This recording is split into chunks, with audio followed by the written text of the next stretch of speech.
জাগুনত অসমীয়া যুৱ মঞ্চৰ উত্তাল প্ৰতিবাদ। জাগুনত আজি অসমীয়া যুৱ মঞ্চৰ সদস্যসকলে এক প্ৰতিবাদী কাৰ্যসূচী ৰূপায়ণ কৰে।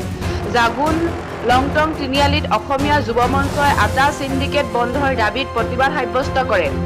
প্ৰতিবাদকাৰীসকলে বিভিন্ন শ্লোগানেৰে পৰিৱেশ উত্তাল কৰি তোলে।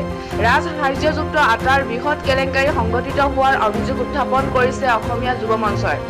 যুৱ মঞ্চই অভিযোগ কৰে জাগুনস্থিত শ্ৰী প্ৰভাত ফুড প্ৰডাক্ট ইণ্ডাষ্ট্ৰিজক চৰকাৰে যোগান ধৰি আহিছে ৰাজসাহাৰ্যযুক্ত ঘেঁহু। হিতাধিকাৰীলৈ নগৈ এই আটা কলৈ যায় বুলি প্ৰশ্ন উত্থাপন কৰি ইয়াৰ ওপৰত এক উচ্চ পৰ্যায়ৰ তদন্তৰ দাবী জনায় অসমীয়া যুৱ মঞ্চই।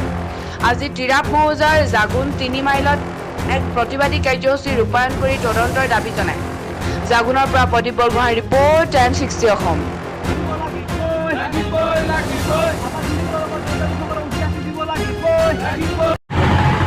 চৰকাৰে যি প্ৰতিমাহে আটা দিয়ে, আমি ইয়াৰ স্থানীয় ৰাইজৰ লগত কথা বতৰা পাতি আমি গম পাইছিলোঁ যে স্থানীয় ৰাইজে আমাক জানিবলৈ দিছিল যে চৰকাৰে যি প্ৰতিমাহে আটা দিয়ে, আটা এমুঠি আটা পাবলৈ সক্ষম নহয়।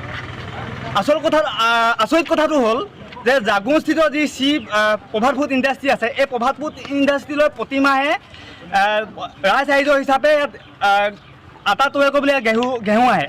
এতিয়া কথাটো হ'ল যে আমি ইয়াৰ স্থানীয় ৰাইজৰ লগত কথা বতৰা পাতি আমি জানিবলৈ পাৰিছিলোঁ যে এই আটাসমূহ এমুঠি আটা পাবলৈ সক্ষম হোৱা নাই। ক'বলৈ গ'লে 1 কেজি আটাও পাবলৈ সক্ষম হোৱা নাই। গতিকে আটা সাংঘাতিক ধৰণে আটা চিণ্ডিকেট হৈছে।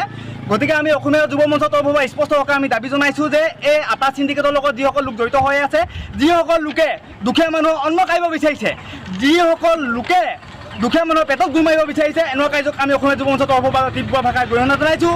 আৰু আমি অসমীয়া যুৱ মঞ্চই স্পষ্ট সহকাৰে আজি প্ৰতিবাদস্থলীৰ পৰা আমি ক'বলৈ বিচাৰিছোঁ যে অসম চৰকাৰ কিংবা অসম চৰকাৰ তথা এই জিলা প্ৰশাসনে এক উচ্চ পৰ্যায়ৰ তদন্ত কৰি যিসকল এই দুখীয়া মানুহৰ পেটত গুৰ মাৰিব বিচাৰিছে, যিসকল আটা চিণ্ডিকেটৰ লগত জড়িত, সেই তেখেতলোকৰ ওপৰত এক বিহিত ব্যৱস্থা গ্ৰহণ কৰিবলৈ আমি অসমীয়া যুৱ মঞ্চৰ তৰফৰ পৰা আমি দাবী উত্থাপন কৰিছোঁ।